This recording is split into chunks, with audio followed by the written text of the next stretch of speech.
أعوذ بالله من الشيطان الرجيم. بسم الله الرحمن الرحيم. هل أتى على الإنسان حين من الدهر لم يكن شيئا مذكورا إنا خلقنا الإنسان من نطفة أمشاج نبتليه فجعلناه سميعا بصيرا إنا هديناه السبيل إما شاكرا وإما كفورا إنا أعتدنا للكافرين سلاسل وأغلالا وسعيرا إن الأبرار يشربون من كأس كان مزاجها كافورا عينا يشرب بها عباد الله يفجرونها تفجيرا يوفون بالنضر ويخافون يوما كان شره مستطيرا ويطعمون الطعام على حبه مسكينا ويتيما وأسيرا إنما نطعمكم لوجه الله لا نريد منكم جزاء ولا شكورا إنا نخاف من ربنا يوما عبوسا قمطريرا فوقاهم الله شر ذلك اليوم ولقاهم نضرة وسرورا وجزاهم بما صبروا جنة وحريرا متكئين فيها على الأرائك لا يرون فيها شمسا ولا زمهريرا ودانية عليهم ظلالها وظللت قطوفها تظليلا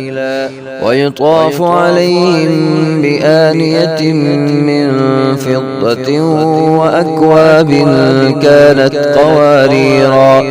قوارير من فضة قدروها تقديرا ويسقون فيها كأسا كان مزاجها زنجبيلا عينا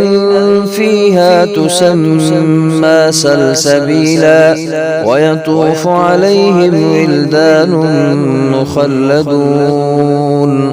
إذا رأيتهم حسبتهم لؤلؤا منثورا وإذا رأيت ثم رأيت نعيما وملكا كبيرا عاليهم ثياب سندس خضر واستبرق وحلوا أساور من فضة